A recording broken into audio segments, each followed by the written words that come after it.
क्या supreme court के मुख्य न्यायाधीश बन जाएंगे बीजेपी से राज्यसभा सांसद? एक फोटो पे क्यों मचा बवाल? पीएम मोदी अचानक चीफ जस्टिस ऑफ इंडिया के घर क्यों गए? क्या संविधान इसकी इजाजत कभी नहीं देता? मनमोहन सिंह की सरकार में होती थी इफ्तार पार्टी, मोदी को बनाया मेहमान तो मिलॉट को ही बना दिया आरोपी। राहुल गांधी भारत के दुश्मनों के साथ फोटो खिंचवाते हैं, तब लोकतंत्र खतरे में नहीं आता। अगर सुप्रीम कोर्ट के मुख्य न्यायाधीश के घर पे पीएम मोदी चले जाते हैं तो देश का लोकतंत्र खतरे में आ जाता है। क्या चीफ जस्टिस ऑफ इंडिया को राज्यसभा भेजने की तैयारी है? क्या नरेंद्र मोदी और सुप्रीम कोर्ट के चीफ जस्टिस के बीच कोई डील हो गई है? ऐसे कई आरोप सोशल मीडिया पे तैरने लगे। सुनिए पूरी इनसाइड स्टोरी। मोदी के हाथों में थाली का मतलब क्या है? क्या देश में यूसीसी लागू होने वाला है? क्या सुप्रीम कोर्ट सरकार के पक्ष में कोई फैसला सुनाने जा रही है? क्या इस मुलाकात की कोई आवश्यकता थी? गणेश चतुर्थी के मौके पे देश के प्रधानमंत्री नरेंद्र मोदी देश के मुख्य न्यायाधीश डीवाई चंद्रचूड़ के घर पहुंचे और इस दौरान सीजेआई चंद्रचूड़ और उनकी पत्नी ने प्रधानमंत्री का स्वागत किया। बाद में सबने हाथों में पूजा की थाल लेकर गणेश भगवान की पूजा अर्चना की।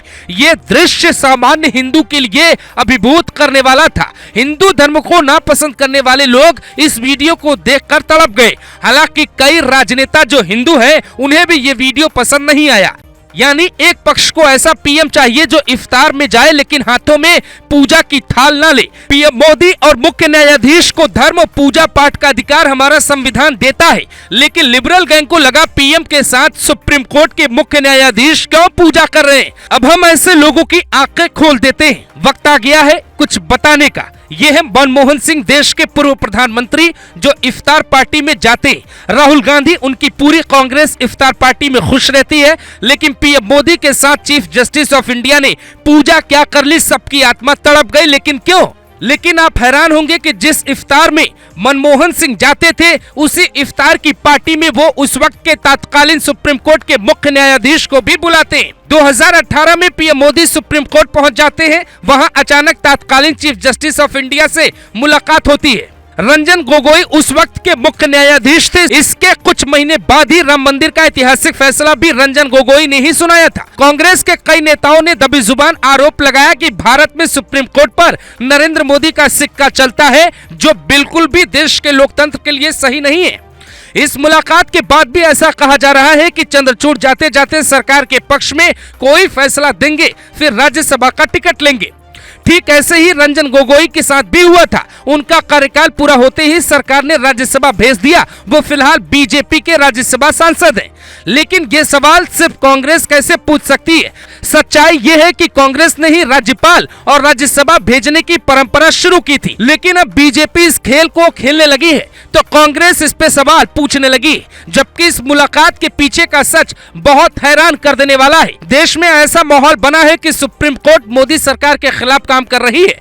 देश में दूसरा माहौल ऐसा है कि लोग मानने लगे हैं कि सुप्रीम कोर्ट सरकार विरोधी है, जबकि सच ये है कि दोनों किसी के विरोधी नहीं है। दोनों अपनी जगहों पे योग्य लोग बैठे हैं। न्यायपालिका, कार्यपालिका और विधायिका, तीन तरह का सिस्टम हमारे देश में बनाया गया है, जिसका मतलब है कि तीनों में तालमेल होना चाहिए। वक्त वक्त पर अगर ऐसी मुलाकात हो तो उसे लोकतंत्र के स्वास्थ्य के लिए ठीक कहा जाता है। कहानी यह है कि कुछ लोग देश को कमजोर समझ रहे हैं। वो लोग विदेशी हैं, लेकिन उनके साथ कुछ हमारे हिंदुस्तान के नेता भी मिले हो सकते हैं। कई देश लगे हैं कि भारत को तोड़ा जाए। सरकार और सुप्रीम कोर्ट ने एक साथ फोटो खिंचवाकर साफ कर दिया है कि हिंदुस्तान का सिस्टम एक ही है। लेकिन जब भी राष्ट्र की बात होगी तो फिर सब एक हो जाएंगे। देश के हालात क्या हैं, इसका फायदा ना तो पाकिस्तान को मिलेगा, ना ही बांग्लादेश को मिल सकता है। दुनिया में कई देश हैं जो खुद का वर्चस्व बनाए रखने के लिए भारत में बड़ी साजिश रच रहे। ऐसे लोगों के मुंह पर करारा तमाचा है। इसीलिए बाकायदा डीवाई चंद्रचूड़ के घर पे पूजा रखी गई। पीएम मोदी जाते हैं, पति पत्नी के बीच मोदी को खड़ा किया जाता है। बताया जाता है कि यहाँ आस्था भी एक है, देश भी एक है, राष्ट्र की बात आएगी तो सिस्टम भी एक है।